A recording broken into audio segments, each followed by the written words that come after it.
Muy buenos días a todos. Muchas gracias por su presencia. En el día de hoy estamos muy contentos de poder invitarlos y hacerlos a ustedes partícipes, tanto los que están acá en forma presencial como los que nos están viendo en la transmisión, ¿cierto?, en línea, de hacer una actividad conjunta entre el Centro Aqua Pacífico, que tiene un rol muy importante, ¿cierto?, al ser un centro de acuicultura sustentado en los fundamentos y principios de la ANID, en conjunto con la Universidad Católica del Norte y la Facultad de Ciencias del Mar, para convocar a una charla referida a la oxigenación en la acuicultura y fundamentos técnicos y aplicaciones prácticas, que será dictada por uno de los representantes del directorio de Aqua Pacífico, que lo tenemos acá en visita en esta semana para interiorizarse más, ¿cierto?, del quehacer que hace Aqua Pacífico y de todas las actividades de acuicultura vinculadas. Por lo tanto, estamos muy contentos de su presencia aquí. Ya en un ratito los voy a presentar. Y para dar unas palabras de saludo, voy a dejar con ustedes al señor Pablo Pinto, que es representante y presidente del directorio de Aqua Pacífico, quien va a dar un saludo para esta actividad. Muy buenos días, muchas gracias por acompañarnos. En primer término quiero agradecer a David por aceptar la invitación. Primero, en doble término, aceptar la invitación de participar en nuestro directorio como miembro externo, fundamentalmente porque David tiene esta combinación que es muy difícil de encontrar, una combinación que va desde el mundo académico, con una formación de primer nivel, a nivel de doctor, pero además una experiencia práctica en el mundo de las tecnologías. Y esa experiencia es la que nosotros queremos que trasunte hacia el quehacer de Aqua Pacífico. Así que muchas gracias, David, por aceptar esta invitación, por visitarnos, comentarles a todos quienes nos acompañan y a la audiencia que nos está siguiendo en línea que Aqua Pacífico es un centro de innovación acuícola que se funda en dos instituciones que tienen gran prestigio en el área acuícola, la Universidad Católica del Norte, a través de la Facultad de Ciencias del Mar, y Fundación Chile, particularmente a través del CAT o el proyecto que se alberga en Tolcoy. Muchas gracias por acompañarnos en esta actividad, que es una actividad técnica, pero que además permite reflexionar un poco sobre el quehacer tecnológico que tiene la acuicultura en el impacto local, pero también en el impacto internacional. Como Aqua Pacífico nos sentimos orgullosos de recibirlos hoy día y de continuar con este conjunto de actividades que son las actividades que van a ir marcando el futuro y el quehacer de Aqua Pacífico. Y muchas gracias también a quien nos acompaña, nuestra directora, la doctora María Cristina Morales, quien organizó y ayudó a hacer esto factible. Y finalmente saludar también a la decana que nos acompaña hoy día de la Facultad de Ciencias del Mar, a este hermoso salón que pertenece a uno de los salones que tenemos con la Universidad Católica del Norte, que nos permite albergar esto. Muy bienvenidos a todos y muy buenos días. Muchas gracias. Gracias, Pablo. Sí, importantes son estas actividades colaborativas porque nos convocan en una instancia que a todos nos agrada participar. Por lo tanto, la acuicultura nos reúne en un salón que ha facilitado ciencias empresariales y tener en la comunidad, ¿cierto?, presente acá personas tanto de Aqua Pacífico, de la Facultad de Ciencias del Mar, estudiantes que han venido incluso de otros lugares para estar presente aquí. Voy a presentar a David, en el cual estoy muy contenta de poderlo realizar porque lo conozco desde hace mucho tiempo. Él es doctor en acuicultura de la Pontificia Universidad Católica del Paraíso, también es gerente general de BART Aqua Chile, es licenciado en biología de la Pontificia Universidad Católica del Paraíso, tiene un MBA en IEDE, un diplomado en docencia universitaria y un diplomado también en habilidades directivas. Ya tiene 31 años de experiencia laboral en la industria del salmón y esto incluye el trabajo con empresas productivas y también como proveedor de tecnologías.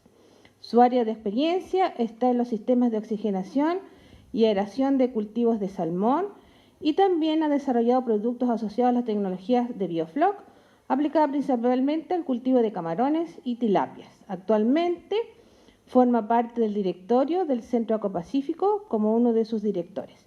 Por lo tanto, voy a dejar con ustedes a David Ulloa en esta presentación que se denomina Oxigenación en Acuicultura, Fundamentos Técnicos y Aplicaciones Prácticas. Bienvenido, David. Y le dejo acá con...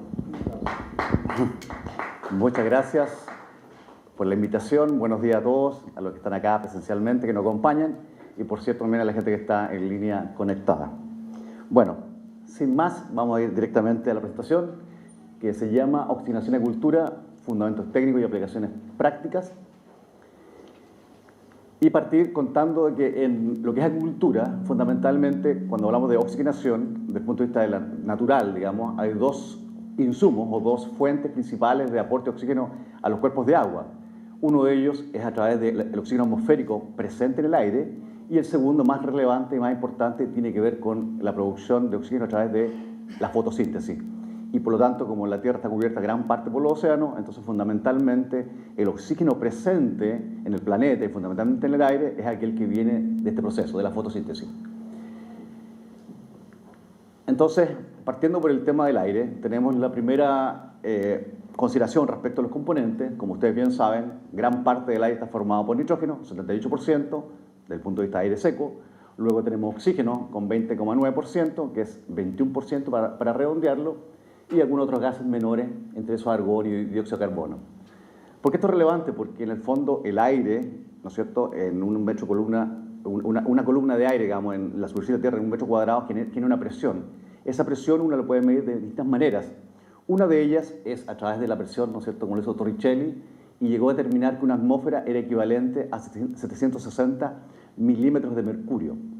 ¿Por qué eso es relevante? Porque cuando hablamos de lo que es la saturación, hacemos referencia a ese valor.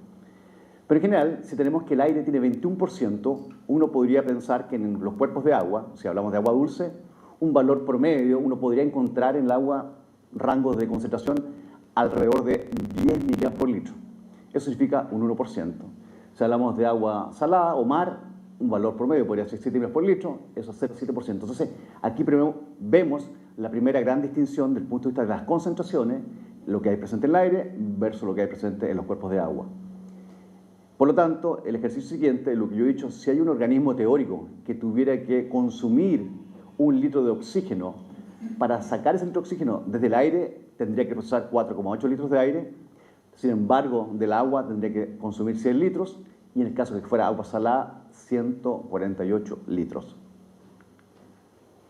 Entonces acá tenemos ya de manera más esquemática lo que acabo de decir: aire seco, el volumen de oxígeno es 21%, las concentraciones en el mar se expresan en miligramos por litro o en incluso mililitros por litro.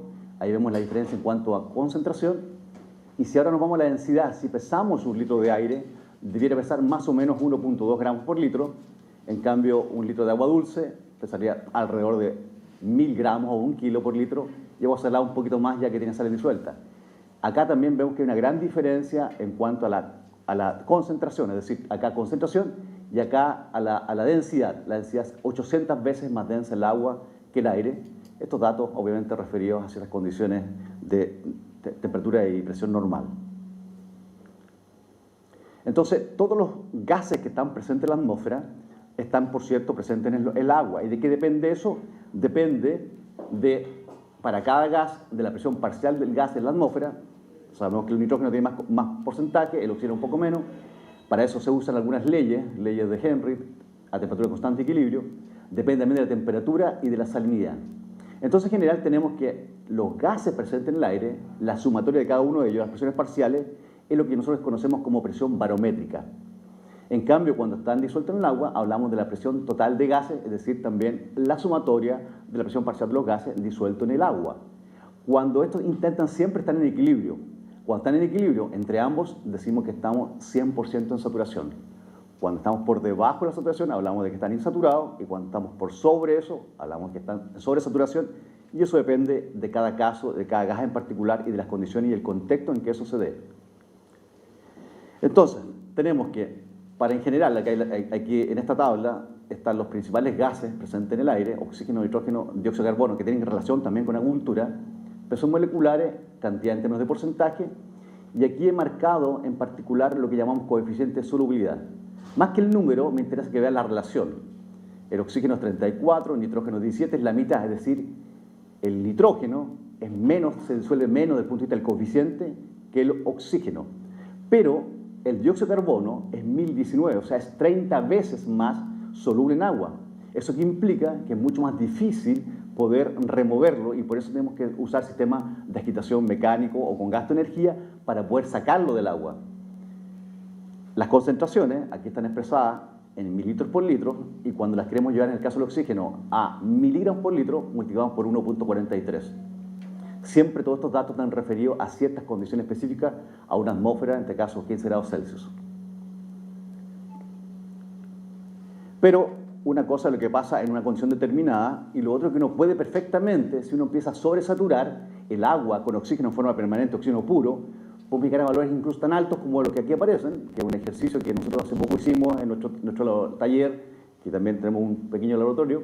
Hemos inyectado oxígeno a un cuerpo de agua pequeño y a la medida que se ha ido haciendo de forma acumulativa, hemos llegado a niveles de concentración de oxígeno tan altas como esta, 60 miligramos por litro, cuya saturación es 514. Saturación que dice relación con el valor que debiera ser en la condición normal respecto del aire, pero aquí estamos inyectando oxígeno puro de manera forzosa y eso hace que los valores se eleven bastante. Bueno, si alguien quisiera saber cuál es el oxígeno disuelto en un cuerpo de agua, bastaría con que, hoy es bastante más simple, uno googlea y busca, ¿no es cierto? Hay muchas tablas que están en internet donde uno encuentra la combinación dependiendo de la temperatura, el tipo de agua o la salinidad y va a saber exactamente cuál es el valor esperado para que ese gas esté disuelto a 100% saturación. Entonces, a modo de ejemplo, si uno mira acá, tenemos que temperatura 20 grados Celsius, agua dulce, el valor esperado cuando está 100% saturado ese cuerpo de agua es 9,08. Pero si aumenta la temperatura, cae la capacidad, ¿no es cierto? Baja esa concentración porque evidentemente cuando tenemos mayor temperatura el gas, digamos, está menos disuelto. Eso tiene que ver con la ley general de los gases también, pero en particular estamos hablando del oxígeno, entonces acá tenemos esa situación. A mayor temperatura, baja la concentración. En el caso de la profundidad, aquí está asociado a la presión. En la medida que tengo mayor presión sobre el gas, tengo un aumento, ¿no es cierto?, de la concentración presente el gas en ese cuerpo de agua. Y si hablamos de salinidad, a mayor salinidad, también va bajando o se reduce la concentración del gas presente en ese cuerpo de agua. Entonces tenemos a mayor temperatura, menos gas, menos oxígeno disuelto, a mayor presión, más oxígeno disuelto y a mayor salinidad, menos oxígeno disuelto. Eso es lo que ocurre en condiciones de la naturaleza, digamos, de manera, y eso uno lo encuentra. Eso es lo que debiera ser, pero en la práctica el valor exacto es el que yo mido a través de un sensor de oxígeno y ese valor tiene que ver con lo que ocurre en esa realidad, en ese momento particular, que está modelado por un balance, así como tenemos aporte de oxígeno, como lo explicamos antes, por oxígeno atmosférico y por la fotosíntesis, también hay consumo de organismos presentes y eso hace un balance y finalmente tenemos un dato que no necesariamente cuadra con lo que uno espera. Y por eso es necesario siempre estar midiendo el oxígeno. Aquí en esta gráfica aparece también, tenemos la temperatura y aquí está relacionado a la altitud, es decir, ahora en términos de la geografía, si yo me muevo digamos, hacia las zonas más altas, desde el nivel del mar, hacia zonas con mayor altitud, también baja la concentración, porque sabemos que a mayor altitud hay menos, digamos, tenemos menos oxígeno presente en el aire y eso también impacta el oxígeno presente en el agua. A modo de ejemplo, he citado acá una piscicultura que es la más alta hoy día reconocida en términos desde el punto de vista de la altitud, Río Blanco, que es bastante icónica desde el punto de vista de la historia de la silvicultura, 1400 metros de altitud, y aquí he puesto a modo de ejemplo, para dos casos, dos temperaturas, a 10 grados Celsius, el oxígeno que debiera haber es 11.28 y si yo subo a 700 metros ya me baja a 10.36, un poquito más de un 8%. Lo mismo, si a 20 grados Celsius yo debiera tener, lo que mostramos en la tabla anterior, 9,08, si subo 700 metros de altitud, el oxígeno presente en el agua para esa misma saturación 100%, ahora va a ser 8.33. Entonces tenemos que tener en cuenta también dónde estamos ubicados en el plano. Y en el caso de los gases, como son compresibles, aquí también hay que dar un par de conceptos para tenerlo claro desde el punto de vista de qué significa. Como son compresibles, tenemos uno que se llama flujo másico y otro flujo volumétrico. Aquí que muestra que yo a medida que tengo, para una misma masa, voy ejerciendo una mayor presión, voy reduciendo el espacio que ocupa, pero la masa sigue siendo la misma. Eso tiene que ver con la compresión. De tal manera que cuando uno hace cálculos de eficiencia de oxígeno, es tan importante medir el flujómetro, a cuántos litros por minuto están pasando de un gas, pero al mismo tiempo saber cuál es la presión que está de trabajo de manera de tener esos dos datos para calcular efectivamente cuánto oxígeno estoy gastando. No da lo mismo tener 10 litros por minuto de oxígeno con 1 bar de presión que tener los mismos 10 litros por minuto con 2 bar de presión. Porque en esos 2 bar la masa que va a circular va a ser mucho mayor. A manera práctica, esto yo lo voy explicando así para que sea didáctico, con cosas técnicas y otros ejemplos concretos. Todos conocemos más o menos lo que es una botella de oxígeno. Esa botella de oxígeno, si yo la cubico, tiene aproximadamente 50 litros de volumen de un líquido. Y usted sabe que tiene acá un manómetro donde hay uno que marca la presión interna de llenado, que normalmente es del orden de 200 bar, y este otro reloj marca cuánto yo estoy sacando hacia el sistema o lo que estoy inyectando a un suministro. Entonces tenemos 200 bar de presión, multiplicado por 50 litros, me da 10.000, es el TIPS, y yo sabemos que en esta botella tenemos una capacidad de almacenamiento de gas que cuando lo abro me ocupa un espacio de 10 metros cúbicos. Ese es el orden, digamos. O sea, uno dice, ¿cómo tengo 10 metros cúbicos en una botella tan pequeñita? Sí, porque es gas comprimido y a la medida que lo voy ocupando va generando, ¿no es cierto?, esta capacidad. De tal manera que si yo tuviera, y eso existe hoy día, si esta misma botella yo la pudiera llenar con 300 bar, es decir, mucha más presión, ahora le estoy inyectando más presión, voy a tener en el mismo volumen una capacidad mayor, es decir, voy a pasar de 10 metros cúbicos a 15 metros cúbicos, de tal manera que se optimiza, desde el punto de vista logístico, el traslado del gas, ¿no es cierto?, tengo mayor capacidad, más autonomía. Sin embargo, hay que decirlo, como son manejo de gases, es riesgoso porque cualquier accidente que pueda ocurrir, esto es un rocket, es un misil, digamos, es una presión muy, muy alta. Bueno, entonces cuando hablamos de la oxigenación, también tenemos que, hablando de la aeración, ¿no es cierto?, que tiene que ver la interfaz líquido-gas, es decir, cómo nosotros a través de distintos mecanismos en la agricultura, pagodas bastante simples, cascadas, que son estos tubos perforados, o splash, para el caso de, por ejemplo, esto es una fotografía de un cultivo de tilapia, o incluso con estos paddle wheels o paletas en ponds para camarones. Lo que se intenta hacer acá es que yo pongo el agua en contacto con el aire y trato de capturar, ¿no es cierto?, ese oxígeno atmosférico y llevarlo al cuerpo de agua. Es económico porque en el fondo estoy tomando el oxígeno que tengo presente en el aire. Pero también eso también tiene ciertos grados de eficiencia, pero es una forma de poder tomar eso, digamos, desde el aire. ¿Y de qué depende? Entre otras cosas, de esa interfaz, en este caso gas líquido, va a depender del área de intercambio, va a depender del gradiente que exista y también de la turbulencia o que se llama difusividad.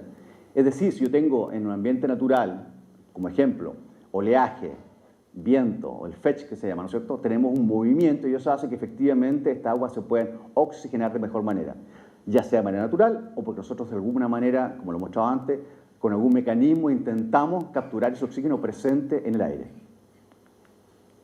Pero otra forma más, digamos, más directa de hacerlo, y usando gas puro, es lo que llamamos oxigenación, es decir, hay distintos mecanismos, métodos de inyección de oxígeno, donde ahora ponemos directamente el gas puro en contacto con el agua, y por eso es interfaz gas-líquido, ya sea a través de cono-oxigenación, cerámicos, sistemas de estos, este particularmente un sistema de inyección a través de nanoburbuja, o bien a través de mangueras microperforadas.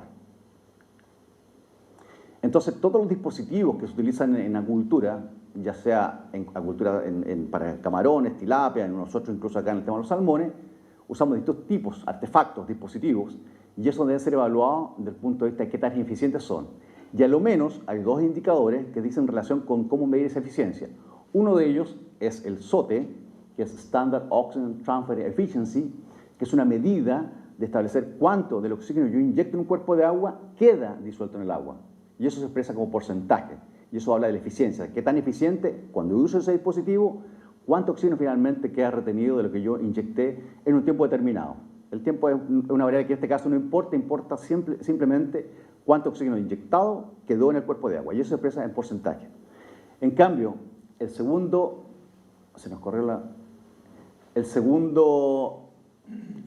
digamos, parámetro o indicador es lo que se llama el coeficiente de transferencia de volumen de masa, donde la parte más importante dice relación con este factor que es el KLA y que es en función de, son dos parámetros, ahí sí, gracias, y el A en particular tiene que ver con la superficie de la burbuja, aquella que se hace la transferencia, y conceptualmente, mientras más pequeña es más eficiente, porque la acción se optimiza en relación de volumen, área expuesta.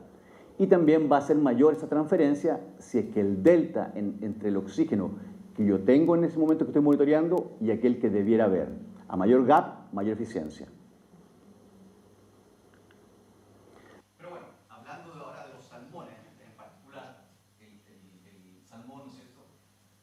Cuando la saturación de oxígeno es 100%, tenemos óptimo crecimiento, que es más saludable, pero no hay que olvidar que eso está en un entorno, en un medio determinado, y siempre se busca el equilibrio. El organismo siempre está en equilibrio con su entorno. Entonces, todo lo que sucede en ese medio va a afectar también a su conducta, a su performance, a lo que el pez puede ofrecer. Y como valores generales tenemos que, valores óptimos, hablamos de un rango, podemos mencionarlo en concentración, en saturación, o bien también en presión parcial. Y aquí la presión parcial hace relación a la presión parcial que hablábamos anteriormente, que era 259 milímetros de mercurio, que es el 100%, por lo tanto, 100% el óptimo, y uno podría pensar que sobre 140 también es adecuado.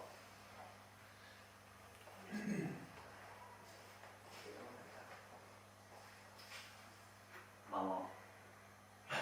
Eso. Y bueno, también tenemos valores que son buenos, para los más bajos, 7 de concentración, 70-75 de saturación, sobre 90 milímetros de mercurio. Hay un concepto que se llama, que tiene que ver con un límite que representa un umbral entre una zona de tolerancia y resistencia.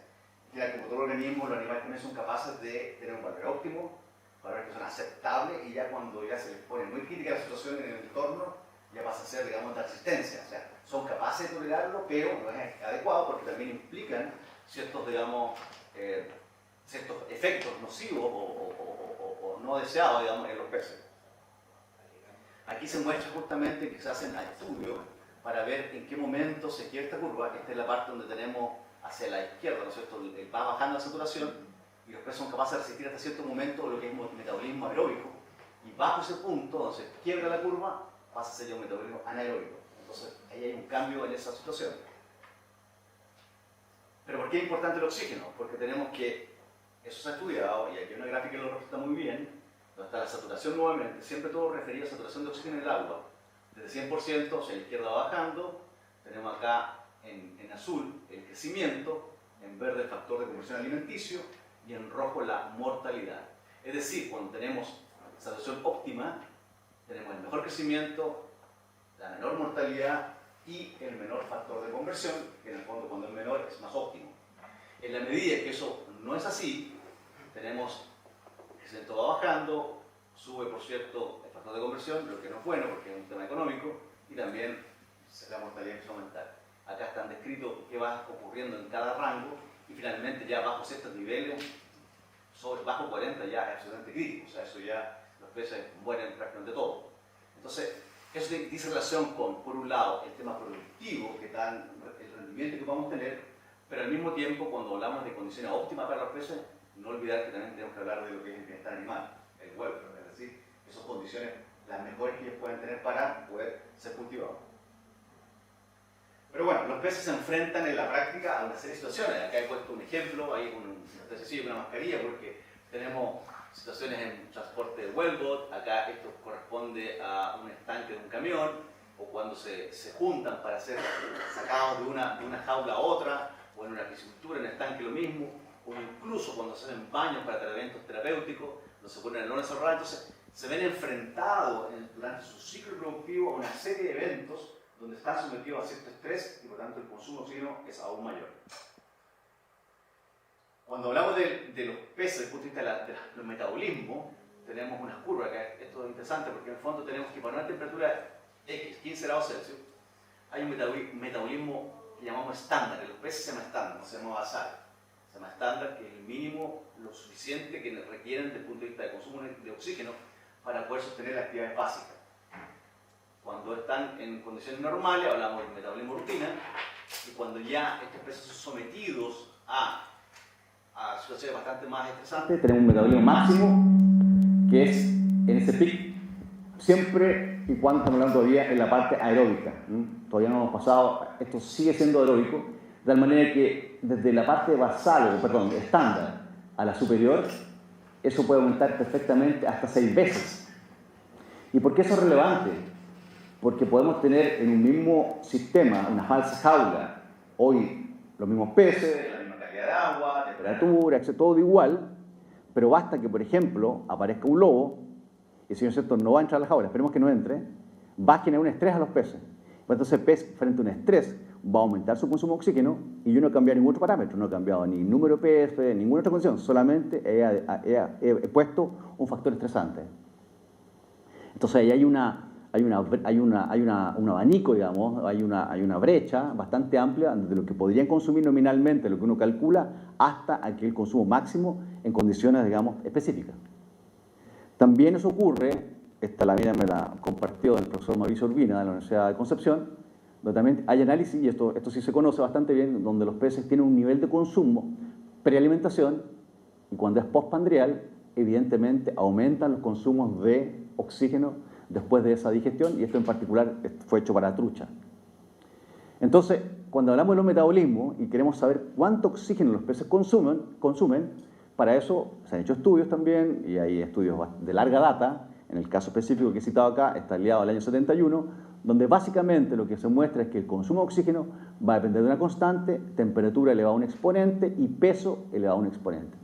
Hay factores endógenos del propio pez y otros que son exógenos del medio que van modulando esta demanda de oxígeno.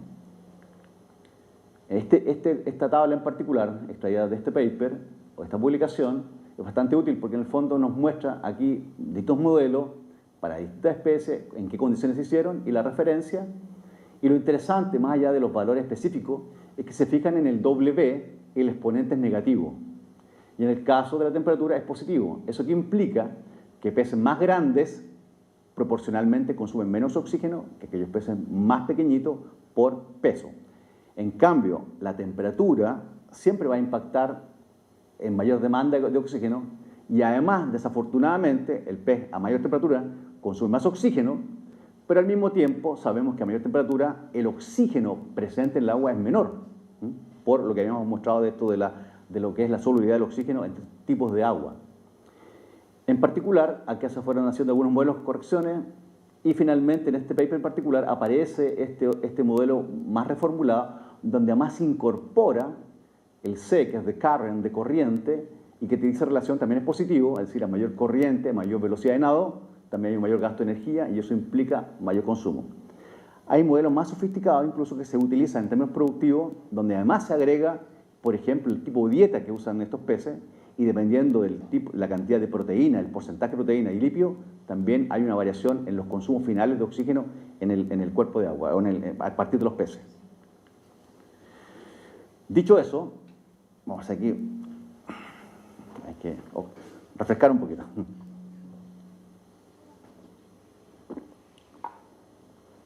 Vamos a hablar ahora de lo que es la eficiencia de captación de oxígeno en un salmón.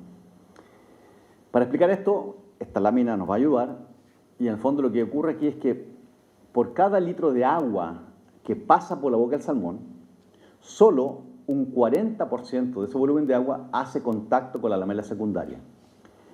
De ese 40% que está haciendo contacto en esa zona donde se genera el intercambio gaseoso, lo que se transfiere es un 80%, es un mecanismo altamente eficiente. ¿Por qué? Porque sabemos que es un mecanismo contracorriente, donde el agua circula en un sentido y la sangre en el sentido opuesto. Ese mecanismo altamente eficiente genera ese 80%, pero como solamente un 40% de su contacto es un 80 sobre un 40. Finalmente es un 32%, es en ese orden, entre un 30, un 35, más o menos. Es decir, por cada litro de agua que el salmón procesa, pasa por la boca, es capaz de sacarle a cada litro solamente hasta un 35, 32, 35% de ese oxígeno presente en el agua. ¿Qué pasa con ese 60% que no tuvo contacto con la lamela secundaria? No pasa nada, sigue estando disponible, pero no se le puede sacar, digamos, es un tema físico, o sea, un tema desde el punto de vista de cuánto pasa por la boca. Acá, para mostrar, simplemente acá había una fotografía de arcos branquiales, filamentos branquiales, son fotografías antiguas, pero igual son bastante... son, digamos, fotografías que van mostrando y aquí tenemos finalmente las lamelas secundarias. Cuando son normales es cuando efectivamente tenemos estos porcentajes de eficiencia. Cuando hay algún problema, por ejemplo, de tratamiento y aparece hiperplasia, telangiectasia y otros fenómenos, evidentemente esas capacidades de transparencia son bastante menores. Entonces siempre estos datos han referido a condiciones normales. Bueno, entonces tenemos que... Ahí sí, ya, ahí estamos. Ahí están los aumentos incluso que hicieron. Son fotografías antiguas, pero bastante claras en cuanto a la morfología. Entonces la pregunta que me hice yo, dije, a ver, ok, si yo sé cuánto oxígeno a través de su tasa metabólica consume un kilo de salmón, y en paralelo sé cuál es la eficiencia de captación de los salmones, con lo que acabo de explicar, la pregunta fue, bueno, ¿cuántos litros de agua debe procesar un pez o un kilo de salmón para poder sostener esa tasa metabólica? Entonces aquí lo que he puesto es que en caso particular, salmón salar o salmón del Atlántico, cuya tasa metabólica fueran de ese orden, 300 miligramos de oxígeno por kilo pez por hora, a 15 grados Celsius, tenemos que son, como son peces pequeñitos, para que sea ese dato, tuve que juntar 4, o sea, estos 4 me reúnen 1 kilo. Entonces, desde el punto de vista de la unidad, es 1 kilo de pez, y esos 4 en conjunto, voy a hacer cuenta que es un solo pez, debieran consumir una cierta cantidad de agua para sostener esta demanda metabólica. Si yo pongo como un dato de campo que la concentración de oxígeno a 100% de saturación es 9 miligramos por litro, implica que cuando estos están capturando el agua, dada su tasa de eficiencia, 32%, lo redondeé en 3, pero exactamente 2,88. De tal manera que si divido 300 por 2,88, implica que estos peces debieran consumir 104, o procesar, mejor dicho, 104 litros de agua en una hora, para que de esa manera, con esa tasa de eficiencia, sean capaces de sostener esa demanda de 300 miligramos por litro. Perdón, 300 miligramos de oxígeno por kilo pez por hora. Si la tasa es mayor, van a demandar mayor agua, mayor procesamiento de agua. Y si es menor, todo lo contrario. Ahora, como las condiciones en el ambiente, digamos, de cultivos intensivos siempre son desafiantes, se pueden dar estos fenómenos. Cuando hablamos de hipoxia, puede ser una hipoxia medioambiental, es decir, que las condiciones en el lugar donde estamos produciendo bajen, o también, en el caso de los oceanógrafos, hablan de hipoxia cuando los niveles en el agua son bastante bajos. Nosotros nos referimos más bien a hipoxia cuando los niveles bajan y afectan a los peces, o incluso pueden haber condiciones específicas donde yo puedo monitorear el oxígeno en el estanque, puede haber un nivel aceptable de oxígeno, sin embargo, puede haber una hipoxia tisular. ¿Y eso qué significa? Es que yo puedo medir oxígeno en el agua, en el estanque, pero quizás, por ejemplo, por una alta cantidad de partículas en suspensión, hay un bloqueo de las branquias y eso hace que haya una hipoxia tisular, o sea, el pez no tiene suficiente oxígeno, aun cuando en el medio exista. ¿Y qué es lo que hacen los peces para compensar esa caída de oxígeno o esa falta de oxígeno? Aumento de la distribución opercular, tanto frecuencia con la apertura del opérculo, perfusión branquial, aumento de la frecuencia cardíaca y otras reacciones fisiológicas que incluyen incluso reacciones hormonales. Y este estudio es bastante interesante porque acá lo que se hizo fue tener distintos niveles de saturación. Ellos llamaron alto, lo que digamos que es normal o lo aceptable, 90%, medio, bajo y fluctuante. Estos son número de veces de operculación del opérculo, número de veces que se mueven por minuto. Y aquí ven que en el caso de que es normal, 90% son 60 veces por minuto, y cuando baja la saturación, aumenta, es decir, se incrementa incluso hasta casi 90 veces. Es decir, el pez intenta compensar esa falta de oxígeno batiendo mal el opérculo. En un ambiente libre o en una balsa jaula, lo más probable es que el pez pueda ir a buscar lugares con mayor oxigenación. Yo siempre cito este ejemplo. En el caso de un estanque donde están todos confinados, si los niveles de oxígeno bajan y el pez en esa baja intenta compensar por aumento de la frecuencia opercular, va a tratar de bombear más agua, pero él no sabe, entre comillas, que el siguiente litro tiene la misma concentración que el anterior y por lo tanto se juntan dos problemas. Poco oxígeno en el agua y además hay un mayor gasto metabólico porque esa mayor frecuencia opercular implica un mayor gasto en ese momento. Pero por el contrario, cuando tenemos que utilizar gases puros como el oxígeno u otras condiciones que se pueden dar en la naturaleza, podemos tener sobresaturación o lo que llamamos hiperoxia, y ahí ocurre lo contrario, reducción de la frecuencia opercular, puede haber una acidosis respiratoria, catarata, etc. Y también cuando la sumatoria de los gases presentes en el agua, incluyendo sobre todo el nitrógeno, o el ratio entre ambos, tenemos algunos problemas de burbuja de gas, hablamos de trauma, embolia gaseosa branquial, exoftalmia ocular o efecto cataratas. Y acá tenemos algunos ejemplos, burbuja en estas branquias, ¿no es cierto? Ahí se ven esas burbujitas. Algunos ejemplos de cortesía de un amigo de ADL, laboratorio en el sur. Acá lo mismo, acá se ven que estos se hicieron con estudios con ecosonda, con ecógrafos, perdón, ecógrafos, a nivel de ocular, para también ver esas alteraciones y cómo se van relacionando con los niveles de oxígeno. Y voy a volver al tema de la saturación. Entonces ya tenemos un claro los metabolismos en que se ven afectados, la eficiencia de captación de oxígeno de los peces, pero otro tema relevante tenemos un concepto claro que es la concentración, pero ahora voy a poner acento en la saturación. ¿Por qué las gráficas todas hacen referencia a saturación? Porque finalmente la capacidad de los peces de poder tener ese oxígeno disponible en las branquias depende más bien de la saturación. ¿Y por qué? En este ejemplo, esto no es un salmón, pero es válido para efecto de la explicación, donde la presión parcial del oxígeno en la sangre es del orden de 120 milímetros de mercurio, está expresado en esa unidad. De tal manera que si ustedes recuerdan que teníamos en condiciones, cuando está 100% saturado, era 159, 75 da cerca de 118. Es decir, si tengo 75% de saturación, esa es la presión parcial de oxígeno en el agua. Cuando está en ese orden, está más o menos semejante a esto, y si es un poco mayor, mejor aún, porque lo que tengo finalmente es oxígeno disuelto en el agua que se enfrenta a la sangre que pasa por la branquia y por lo tanto la interfaz ahí es líquido-líquido. Y lo que hace que un líquido, en este caso el gas disuelto en ese líquido, pase de un lado a otro, no depende de la concentración, depende exclusivamente de la diferencia de presión. Y habiendo esa diferencia de presión, y por eso es importante que la saturación sea más alta, para que ese gas pase, haga esa difusión desde el agua a la sangre. Y por eso, lo que aquí dice, la fuerza impulsora primaria para el flujo de fluidos, entiéndase gases o líquido, es la diferencia de presión. De manera más técnica, hay una ley que se llama ley de Fick, que establece esto a través de una fórmula. No vamos a entrar en detalle de toda la fórmula, pero el volumen de un gas depende del área de intercambio, en el caso de la branquia, de una constante difusión. Y aquí ustedes ven las presiones a ambos lados de la pared. Es decir, si esto es una branquia, que en este caso podría tener el T es el espesor de la pared, el espesor que está acá. Entonces, si tengo un gap, una diferencia importante, este delta va a aumentar esa transferencia de un lado a otro. Por eso la presión es la que explica esa transferencia de oxígeno desde el agua hacia la branquia, hacia la sangre en particular. Entonces yo siempre pregunto, bueno, ¿qué debemos medir entonces? Los agricultores, ¿qué deben medir cuando tienen su sistema de cultivo? En estanque, en jaula o lo que sea. ¿Concentración o saturación? Vamos a ver.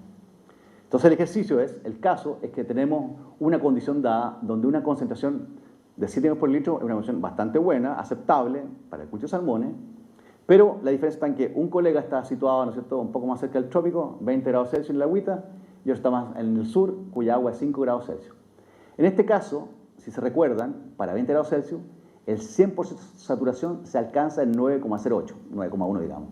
Agua dulce y a nivel, para no ponerle otra condición distinta, a una atmósfera, es decir, nivel del mar. El otro colega está ubicado en el sur, 5 grados Celsius, entonces acá, como la temperatura es menor, sabemos que la cantidad de oxígeno para que en esa condición, ¿no es cierto?, esté en saturación, es mucho más alta, porque tiene mayor capacidad de disolverse en ese cuerpo de agua. De tal manera que esos 12,08 es lo que debiera tener a esa agua dulce y una atmósfera. Entonces ambos dicen, ok, tengo concentración ideal, 7 mg por litro, no me preocupo mucho. Pero en un caso tenemos que la saturación es 77%, lo que está bien, está por sobre ese umbral, de manera que va a haber difusión adecuada, pero acá tenemos 55%. Es decir, si yo hago una regla simple, es decir, 100% es 2,8, pero 7 es 55, o sea, está muy lejos de lo que debería ser. Y eso implica saturación más baja, y como la difusión de estos gases tiene que ver, o esa transferencia manda la presión, y no la tengo, puedo tener una concentración aceptable, pero sin presión no va a haber.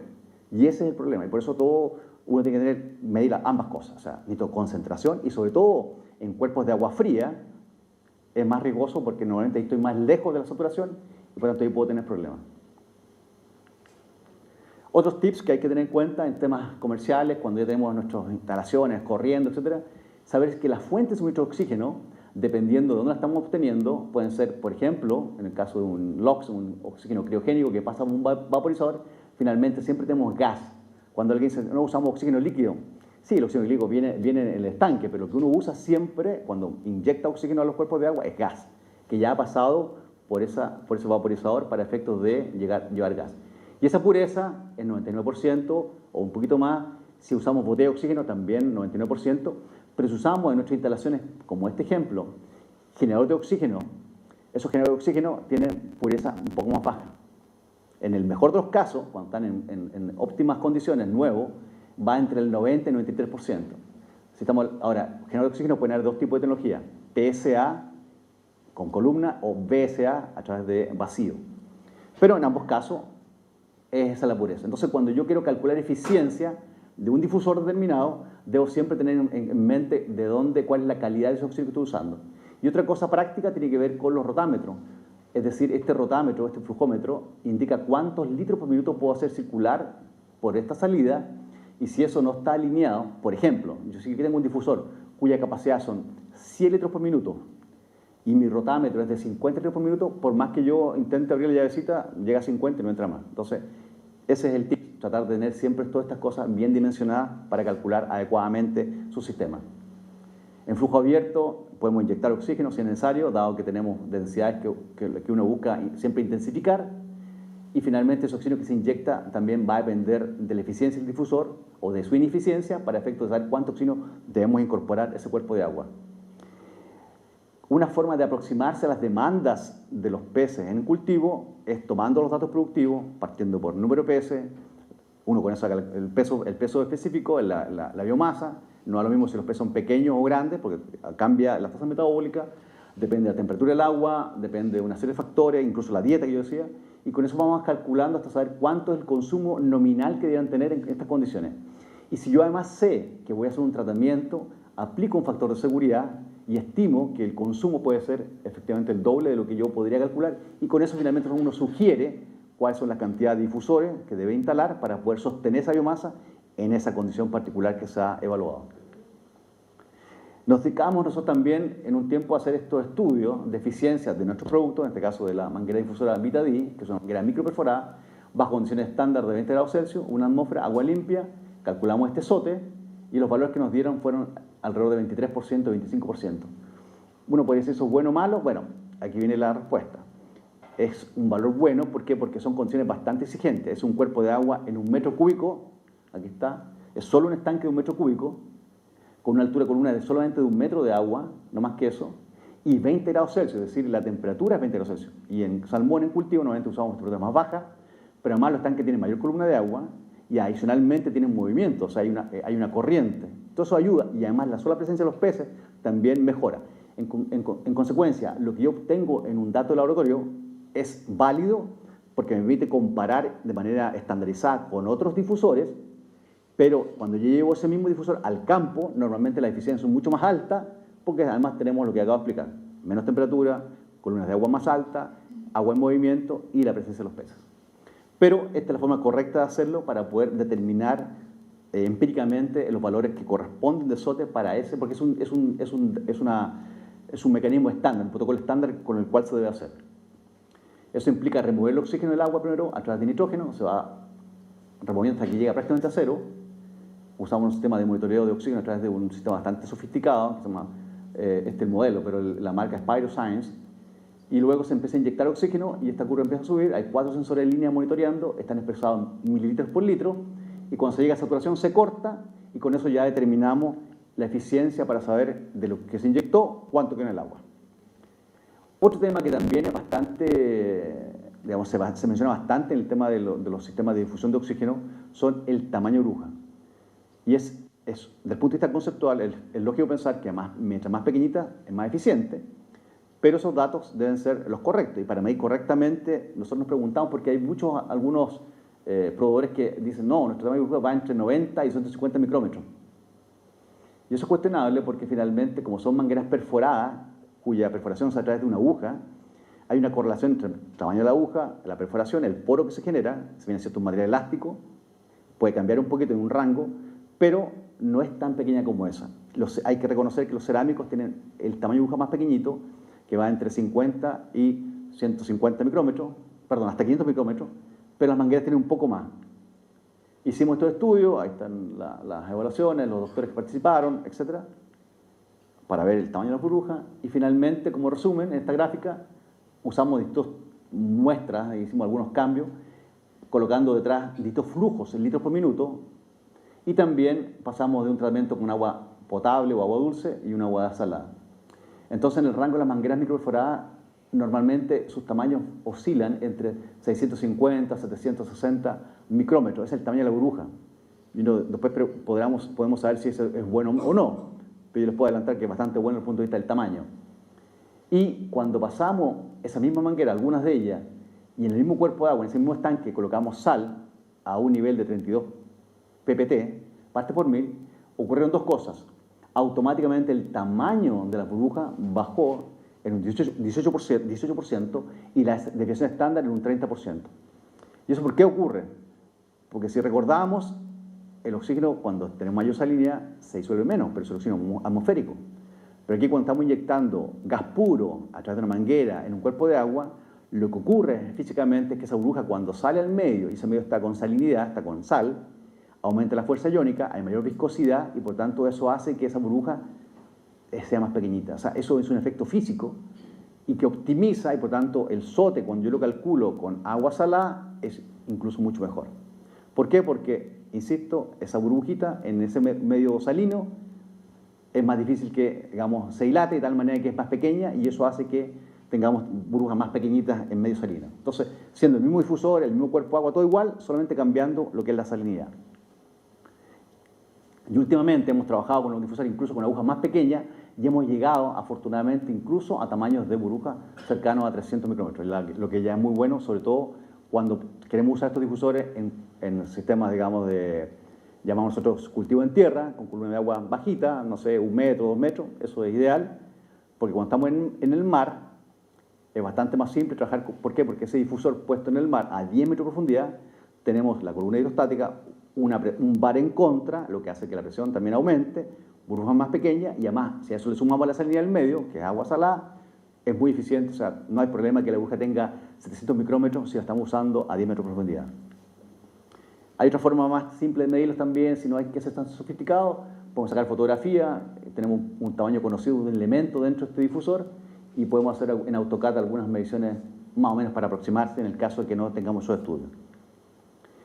Y bueno, ahora pasémonos al tema mar. En mar, ¿qué ocurre? Esto también es importante. ¿Qué sucede con el oxígeno disuelto en los centros de mar? Por cierto, el agua aporta su oxígeno. Hay corrientes que llevan oxígeno de un sector a otro. Aquí algunas imágenes. Desde hace muchos años estamos trabajando en el tema de oxigenación. Esto ya es 2006. Y aquí tenemos un ejemplo. ¿Qué sucede, por ejemplo, cuando tenemos sensores de oxígeno puestos en el mar, en un pontón, aquel donde está el sistema de alimentación, a 5 y 10 metros de profundidad, y los mismos sensores, o el mismo tipo de sensores, dentro de la jaula, instalados a la misma profundidad, pero ahora dentro de la jaula. Si se fijan por color, los dos primeros están más arriba porque están, ¿no es cierto?, sin impacto de la biomasa, y los que están acá en la jaula, aquí hay variaciones propias que están explicadas por el consumo de oxígeno de la biomasa en cada jaula, esto en un tiempo bastante corto, aquí hay unas semanas, si no me equivoco, del 2 al 9 de agosto de este año. ¿Y de qué depende? Aquí ya estamos en una fluctuación el mismo día, pero fluctuación horaria, en 24 horas. ¿De qué dependen las fluctuaciones? Bueno, depende, por supuesto, si uno está a condiciones del medio, fluctuación de oxígeno. Si estamos en verano, la temperatura impacta negativamente. Si estamos con mayor biomasa o el régimen de alimentación, si estamos justo alimentando, puede que baje el oxígeno. Y también los efectos de las corrientes. Y si además le sumamos el florecimiento de algas, también es otro fenómeno que impacta en los niveles de oxígeno en el cuerpo de agua. Vamos a poner, así se ve este videito.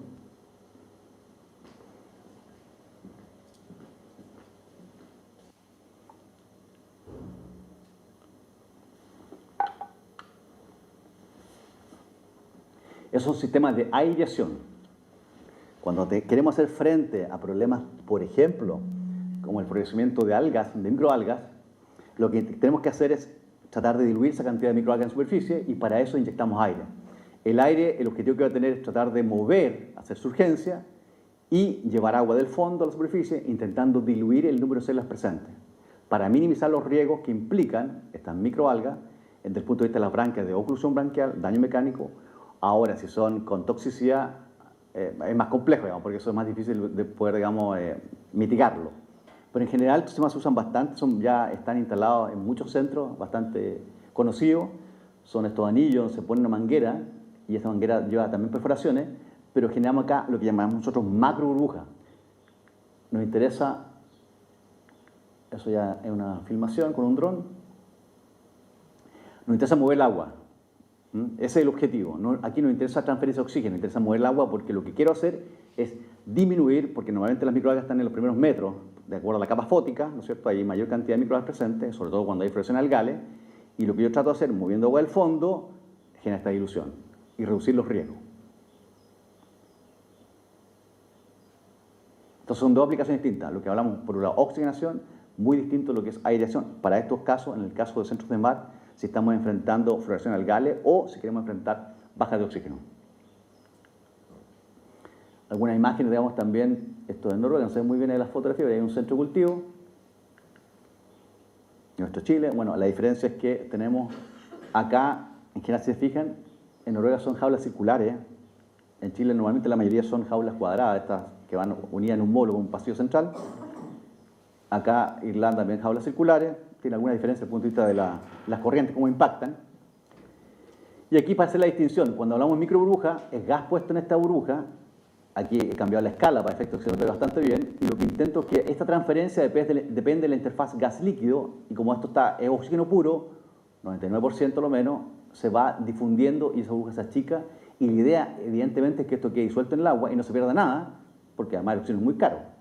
Cuando hago upwelling, cuando inyecto aire, es una macro burbuja sobre 1 milímetro, es una burbuja que rápidamente asciende por diferencia de presión y se rompe, y eso uno lo ve en superficie, por eso ve que va como reventando arriba, sube muy rápido, y eso es lo que yo quiero hacer, porque aquí lo que me interesa es mover agua, es decir, desplazar agua, y hay una correlación entre aire inyectado en una manguera determinada y el volumen de agua que se desplaza. También se estudian esas relaciones. Esta es una imagen de terreno. En cambio, esto es una manguera que es para oxigenar, y por eso tenemos burbujas muy pequeñitas, son microburbujas.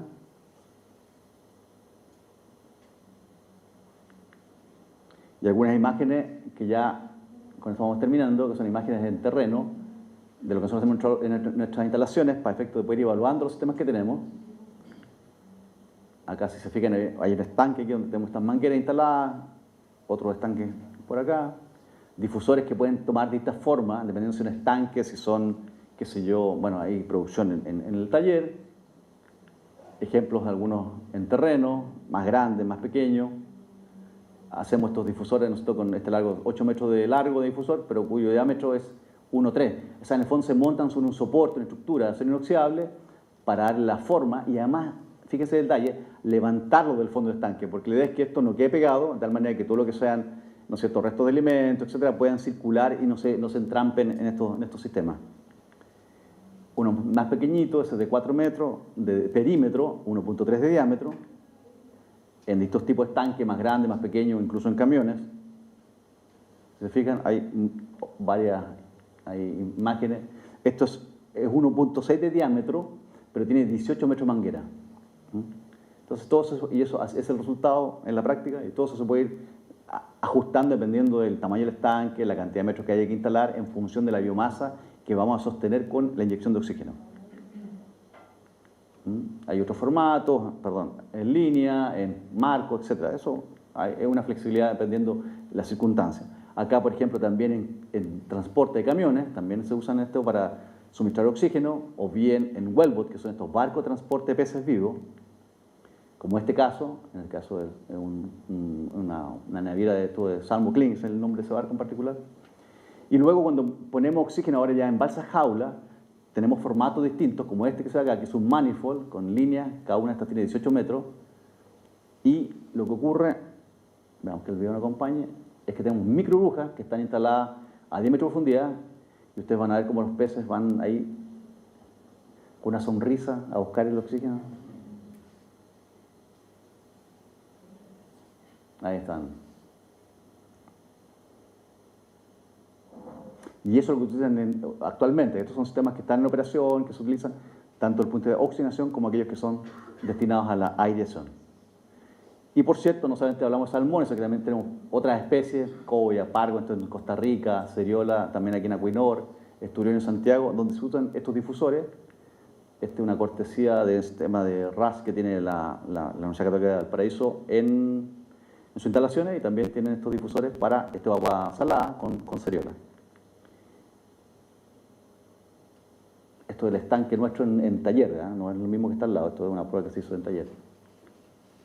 Y lo último, como novedad para ir cerrando con información, también con esta inquietud de poder siempre tener información técnica que respalde lo que nosotros entregamos desde el punto de vista de los productos que tenemos en nuestro portafolio.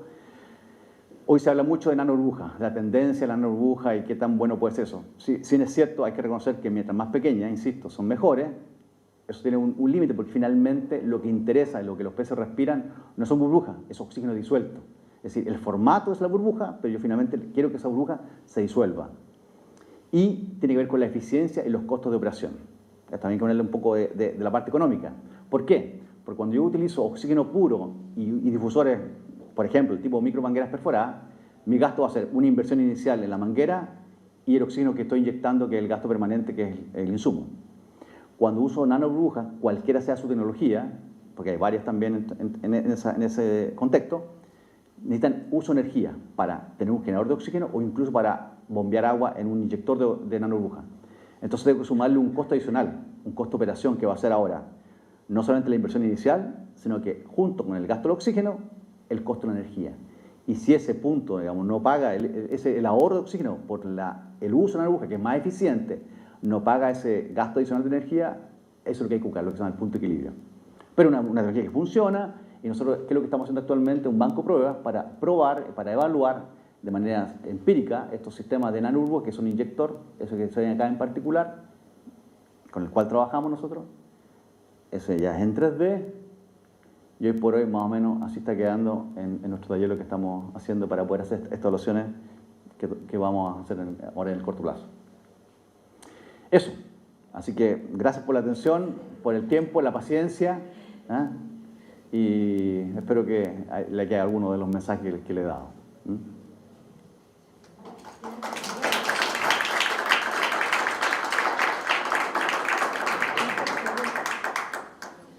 Vamos a recibir preguntas de ustedes. Levanten la mano y ahí David puede contestar, por favor. Faltó una lámina, parece. Para que me hagan preguntas con cariño. Carlos. Factor de seguridad, ¿hay rango de ese valor?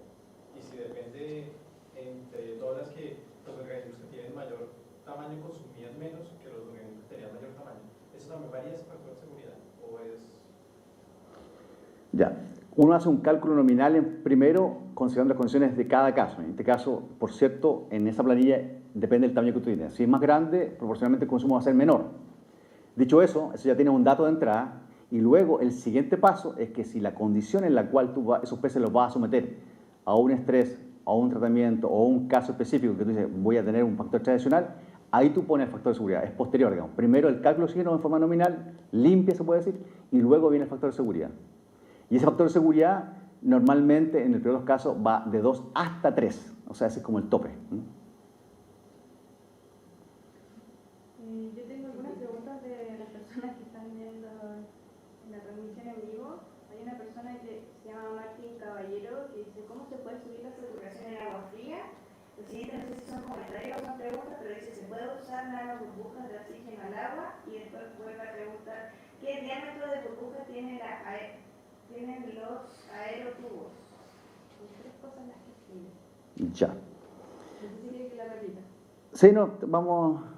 Repíteme, ahí yo te voy a responder. ¿Cómo se puede subir la saturación de agua fría? Vamos por la primera. La saturación es una condición que está dada en forma natural. Si yo quiero mejorar eso, necesariamente tengo que inyectar oxígeno. Ya sea que inyecte oxígeno puro, y yo no soy tan amigo de inyectar aire, porque algunas personas inyectan aire, pero el problema es que el aire, depende de la profundidad en que se inyecta, también lleva de la manito el nitrógeno. Entonces hay que tener cuidado con eso. Por eso, cuando hablamos de aireación, nosotros en el caso de las fluoraciones alcalinas usamos macroburbujas, no nos interesa la referencia de oxígeno, solamente movimiento de agua. Respecto de la segunda era... ¿Y si se puede usar nanoburbuja de oxígeno al agua? Sí, claro, la nanoburbuja, por definición, nosotros hablamos microburbuja cuando es 10 elevado a menos 6 respecto del metro, y nanoburbuja cuando es 10 elevado a menos 9 respecto de un metro. O sea, son más pequeñas, 1000 veces más pequeñas que las microburbujas. Insisto, cada vez que son más pequeñas mejor. Pero la forma de poder generarla, hay al menos dos tipos de tecnología. Unas que usan un generador de nanoburbujas con una membrana, la presión se aumenta, el oxígeno forzosamente pasa a través de esa membrana y se genera la nanoburbuja. Requiere presión, pero es un equipo que además gasta energía. En el caso de los inyectores, como el que está acá, lo que se hace es una especie, para decirlo de manera simple, un Venturi, donde hay una inyección de oxígeno por un lado, agua por el otro, y se mezclan en un spin, van girando, y esa combinación con una relación, digamos, de cantidad de oxígeno versus agua que circula para poder generar nanoburbujas. También requiere una energía porque yo tengo que poner al lado de ese inyector una bomba que vaya constantemente moviendo el agua. Entonces, la respuesta es sí se puede, pero lo que hay que evaluar desde el punto de vista del contexto, las demandas, la logística, etcétera, otras variables, para saber si efectivamente esa tecnología es finalmente, desde el punto de vista del beneficio económico, mejor que la anterior, que es solamente con manguera o difusores microperforados. Perfecto. Y después dice, ¿qué diámetro de burbuja tiene los aerotubos? Aerotub. Yo no soy proveedor de esos sistemas, pero los conozco, por cierto, que se usan normalmente para aire. Y si uno busca la ficha técnica, el proveedor lo va a encontrar, pero te puedo adelantar que más o menos lo que la misma ficha técnica de esos productores o de esos proveedores indican son cerca de 3 milímetros el diámetro de esas burbujas, más o menos 8 milímetros. Y claro, cuando uno compara 3 milímetros con 20 milímetros, que son a veces las piedras porosas, es mucho más chica y por lo tanto desde el punto de vista es bastante más eficiente. Pero está lejos todavía ese dato de 3 milímetros respecto a lo que hoy día se consigue en máquinas microperforadas que tienen menos de 1 milímetro, del orden de 500, 700 micrómetros. Perfecto. Y una pregunta más de Sergio Campos. Dice, ¿las branquias no se ensucian más rápido con ese sistema? Me voy a decir una materia. Bueno, pero para tratar de explicar eso, cuando uno hace estos datos desde el punto de vista de la eficiencia, siempre hablamos referido a branquias sanas. Cualquier alteración en la branquia, hiperplasia, lo que ocurra, va porque se aumenta la pared, esta pared, digamos, de grosor, por lo tanto va a ser más difícil esa transferencia. Pero además, independiente de eso, si las condiciones del medio, partículas en suspensión, sólidos en suspensión, incluso hay casos, yo he estado visitando algunos lugares donde, por ejemplo, había específicamente un lugar donde había una ladera donde pasaba el agua y arrastraba polen, y el polen que hay en el cuerpo de agua, el polen también generaba un bloqueo mecánico. No tenía ninguna relación con el consumo de oxígeno, pero sí era un tema de mecánico. Entonces, hay que tener en cuenta cuáles son las condiciones del medio. Y cualquier cosa que altere esa digamos, transferencia va a perjudicar al pez. Por eso hablaba lo que era la hipoxia tisular.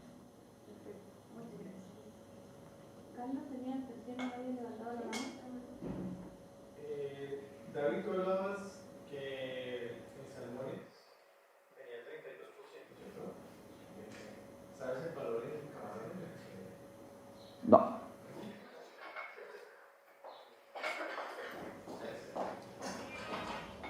Camarón es muy amplio, por eso hay que ver en qué especie, pero eso... Pero Panamá, ¿qué es lo que más? No, estimado, no tengo ese dato.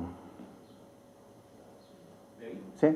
Hola, bueno, voy a hacer un poquito de, a lo mejor toca el tema, pero en esta zona que se han producido muchos salmones, estoy hablando ya en el mar, se han generado los ambientes, los fondos, una suerte de cambio respecto a eso, se ha criticado mucho la industria de eso. ¿Hay algún estudio que haya existido respecto a que cambie la concentración, hay que agregarle más aire, oxígeno a esos cuerpos de agua para que vuelvan a la condición normal del salmón de cultivo? Eso lo pregunto porque está ligada a la segunda pregunta que tiene que ver con el uso de algas para mitigar la condición ambiental. ¿Eso es efectivo, el uso de algas para mejorar eso?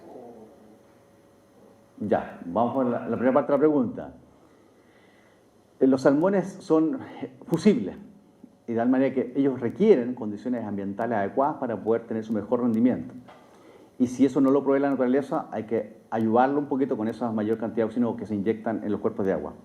Yo recuerdo cuando se partió esto hace muchos años atrás, decían, ¿ha visto una locura? ¿Cómo vamos a poner oxígeno en el agua? Eso se va a perder. Claro, pero cuando uno lo pone en el lugar adecuado, donde está la biomasa, etcétera, se genera digamos, este aumento, de tal manera que los peces sí tienen mejor oxígeno. Eso se monitorea en línea. Hoy, actualmente hay sistemas muy sofisticados, con monitoreo en línea, con electroválvulas, en que automáticamente si baja el nivel, abre la inyección y el oxígeno se inyecta, y si al revés se llega a saturación, se corta. Eso está súper regulado. Con incluso sistemas de oxigenación in situ, es decir, con pontones que van constantemente generando oxígeno para poder tener siempre valores, ya sea óptimos o incluso, cuando no son óptimos, aquellos que son suficientes para que no se generen mortalidad. Eso es lo que ocurre digamos, en la superficie, donde está la misma balsa jaula. Otra temática es lo que ocurre en los fondos marinos, que también actualmente hay mucha, digamos, llamémosle exigencia desde el punto de vista de la autoridad, que está bien, donde ellos monitorean, ¿no es cierto?, los sedimentos, y también hay que cumplir ciertos estándares. Y para eso existen hoy día también sistemas de remediación, donde se inyectan también, de alguna manera, oxígeno en el fondo marino para mejorar esas condiciones. Es decir, mira, yo acá tengo algún problema y coloco oxígeno para mejorarlo. Ahora, ¿se han hecho estudios? Sí. En el pasado, yo recuerdo hace muchos años, había un proyecto de la certificación ambiental para la salmonicultura chilena por el año 96, donde lo que se hacía justamente era evaluar el impacto de las balsas jaula en los fondos marinos, y para eso lo que se hacía era estudiar la jaula como tal, como en su disposición en la superficie, batimetría, efecto de las corrientes, de tal manera de poder determinar cuál era, dependiendo de la cantidad de alimentos que se estaban entregando, calculando porcentajes de pérdida de alimentos, digamos, no consumidos, más las fecas, ¿no es cierto?, o la heces de los salmones en el fondo marino, y todo eso se generaba una sombra, se puede modelar finalmente, y se calculaba gramos de carbono por metro cuadrado al día. Eso era lo que iba bajando. Pero al mismo tiempo, como estamos hablando de que si yo tengo más profundidad, la pluma de dispersión es más amplia, tengo más corrientes más amplias. Entonces lo que se busca también es que finalmente ese impacto que se podría generar va a depender de lo que hay en el fondo marino, porque también hay microorganismos que están ahí en forma natural y hay una capacidad de degradación. Entonces, mientras la capacidad de degradación del carbono, incluso como insumo, es superior a la descarga que está habiendo, no pasa nada. Solo cuando se rompe ese equilibrio, tú piensas a tener acumulación. Entonces, por esa razón, lo que se intenta, en la práctica se utiliza en su sistema, es siempre orientar los módulos donde hay mayor corriente para generar mayor pluma de dispersión, o bien generar periodos de descanso. La autoridad sí lo hace, también hay zonas que se van descansando, porque finalmente todo esto va sí o sí a impactar los peces. Entonces, el mayor interesado en que esto funcione adecuadamente son los propios, digamos, productores que necesitan una condición de calidad de agua óptima. Y ahora, en la segunda parte de tu pregunta, que las microalgas, no lo tengo claro a nivel, o sea, quizás hay hoy día iniciativas que tienen que ver con lo que llamamos, ¿no es cierto?, cultivos multitróficos, es decir, poder poner cerca de las balsas jaula producciones de macroalgas y también mitilio, de manera de ir optimizando, digamos, esa situación.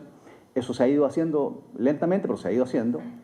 Y otra cosa que también es con microalgas, pero esto con microalgas, es poder usar también, de alguna manera, en los casos de RAS, sistemas de circulación digamos, sistemas de circulación en sistemas de producción en agua dulce, en sistemas de tierra, usar microalgas para todo lo que es la remoción de CO2. Que ahí podría tener una aplicación también, pero eso también son cosas nuevas, iniciativas más recientes. Lo que comento y con esto es que en octubre, o en estos meses de octubre, noviembre, en Mongoy, sinceramente hay una baja considerable de oxígeno. A veces esos periodos o eventos duran más de 2 semanas y producen una alta mortalidad en el individuo. Entonces es distinto, estamos hablando de salmones acá, pero la problemática de oxígeno sigue siendo la misma para este. Si tú requieres aumentar el oxígeno, tiene que tener un buen cálculo, cuál es la demanda nominal, y un buen difusor que permita entregar ese oxígeno de manera eficiente. Entonces, eso es lo que hay que hacer, esa solución in situ, pero existe la tecnología, ya están disponibles.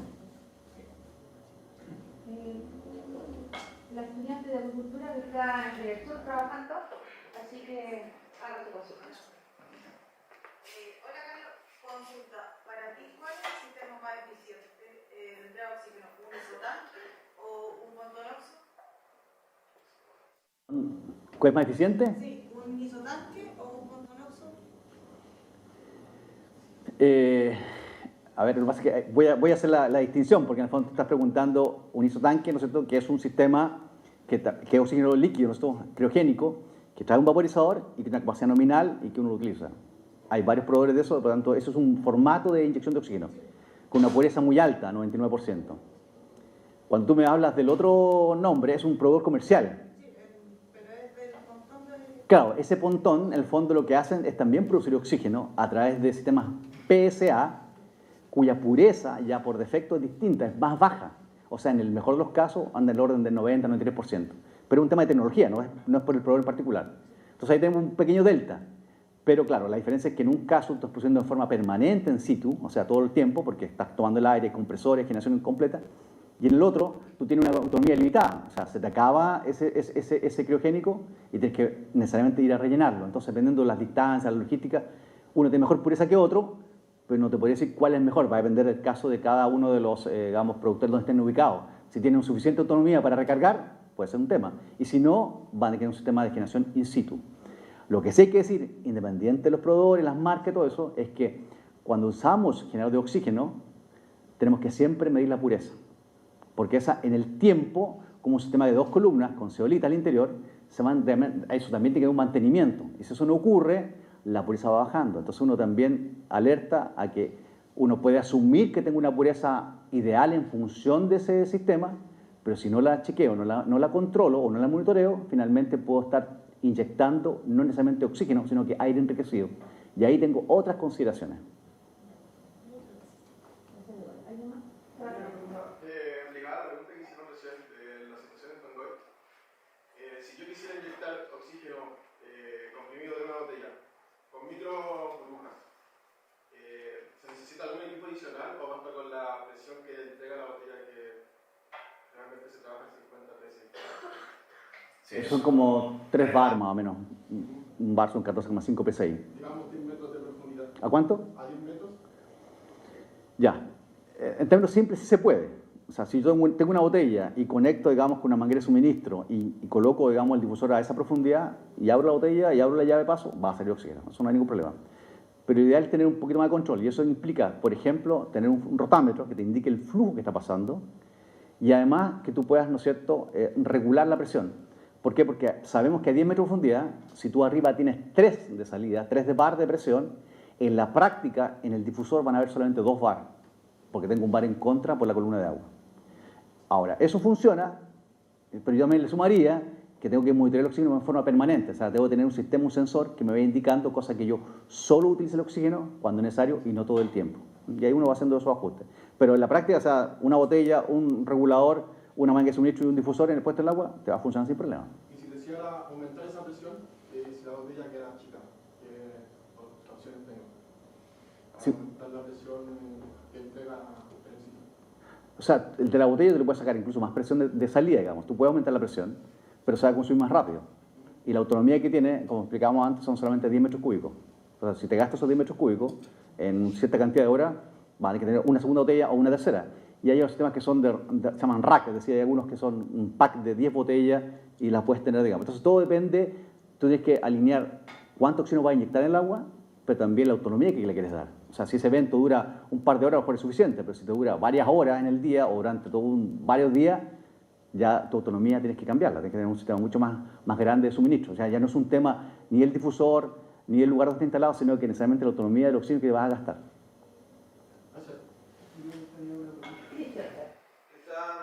Tú comentaste que hay que tener cuidado un poco con el nitrógeno, ¿cierto? Dependiendo de la clasificación del agua, pero con respecto a lo de los sedimentos, en los cultivos de salmones hay otros trabajos que han salido que en los sedimentos de salmones sulfuro. De hecho, un marcador que uno puede utilizar la presencia de una bacteria que es sulfitobacter. Y en ese caso, si yo estoy agregando, estoy inyectando oxígeno al sedimento y voy a levantar el sulfuro. No sé si se han presentado casos, por ejemplo, tú has presentado casos donde al final la inyección de oxígeno termina siendo en realidad no beneficioso porque estoy levantando el sulfuro y me va a provocar un problema a nivel de mortalidad. Bueno, no está en ese tema, no lo toqué en la charla, conozco algo del tema. Nosotros no tenemos hoy día sistemas para hacer eso, o sea, no usamos nosotros en nuestro portafolio de productos sistema de remediación de fondo a través de tecnología. Por otras razones, digamos, porque además, una de las que tú acabas de mencionar, porque puede haber una resuspensión, y eso también tiene otros problemas, pero además hay un gasto de energía que no es menor.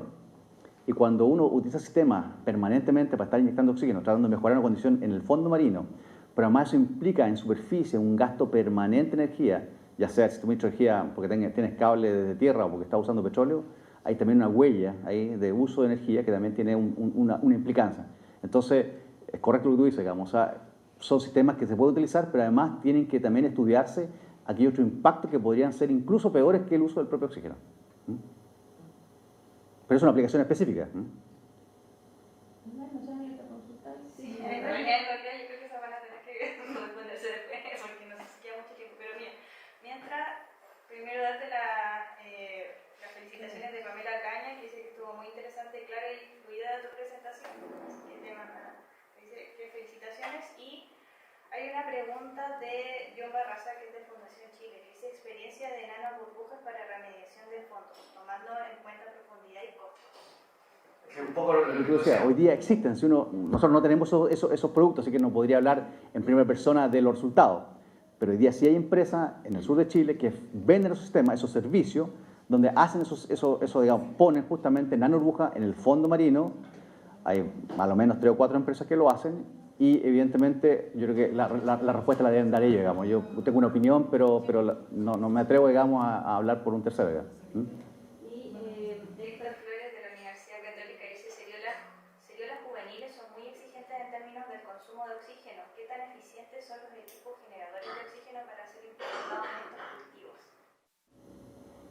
Es que son cosas distintas, porque el generador de oxígeno siempre suministra oxígeno.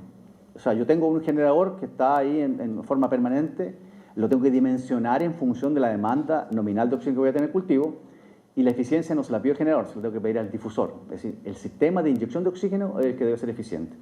Porque el generador va a ser más grande, más pequeño en función de la demanda total, pero finalmente lo que importa es el difusor puesto en el agua, qué tan eficiente es. En esa condición, que para el caso de agua de mar, a cierta temperatura, y eso es lo que hay que evaluar. Y también depende mucho del estanque, los tamaños, la columna de agua, etc. Pero se usan, eso hoy día es parte de lo que se puede usar. Y quizás una última, porque estamos en el tiempo, y al menos de las que están en la transmisión, y se habla mi consulta respecto a un escenario en llevar a cabo cultivos de engorda en mar en centros protegidos, donde se encuentran en regiones alejadas como Aysén, centros que tienen eventos de hipoxia. ¿Es bioeconómicamente viable usar inyección de oxígeno continuo? Jessica Donner. Ya. Mira, tratando de entender un poco la pregunta, en la práctica esto hay que verlo de dos maneras, digamos, desde el punto de vista de la producción, porque es una producción intensiva, estamos hablando de la cultura, y la cultura implica uso de recursos hidrobiológicos para poder generar alimento. Desde ese concepto sabemos que la pesca extractiva está estancada, digamos, entonces ya en el 2013 la cultura como un todo, con todas las macroalgas, peces, crustáceos, etc., es superior. En el caso particular de los salmones hablamos de una proteína de calidad, de alto valor nutritivo, ¿no es cierto?, y eso es deseable. Hasta ahí todo bien. Las empresas que se disponen a producir los peces intentan que sus costos sean más bajos, optimizando la infraestructura que tienen, optimizando los sitios.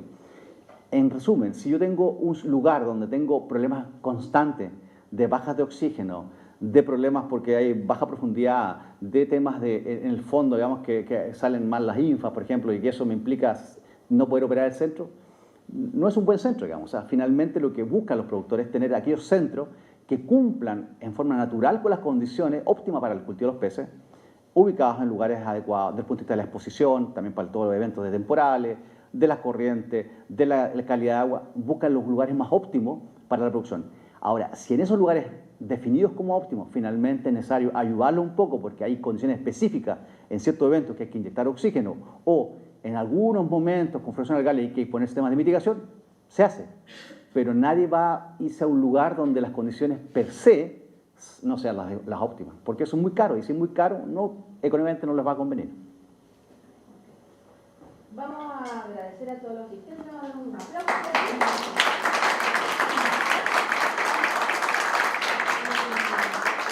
Vamos a pedir al director de Agua Pacífico y a la decana de la Facultad de Ciencias del Mar, la señora Lili Cortés, y a don Pablo Pinto, que le hagan presente a David, ¿cierto?, por su presencia, por la interesante charla, las consultas que pudo responder y la foto oficial de esta actividad.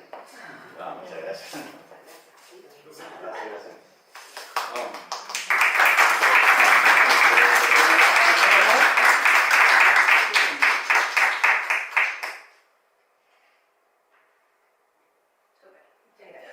Los datos de David van a estar, ¿cierto?, ahí a disposición para las personas que estuvieron ahí en la atención en línea, lo cual también agradecemos para que puedan responder posteriormente las consultas, así que agradecemos. Los invitamos aquí afuera a tomarse un cafecito, unos dulcecitos para que antes del almuerzo ahí, ¿cierto?, estemos compartiendo un momento más. Así que agradecemos a todos, a Agua Pacífico, a la Facultad de Ciencias del Mar, a la Universidad Católica, a la organización, a David, por supuesto, que va a estar acompañándonos hasta mañana. Así que todavía está acá de visita, así que muchas gracias a todos. Gracias, Pablo. Gracias, Miguel. ¿Vamos hasta afuera? Sí, ahí afuera.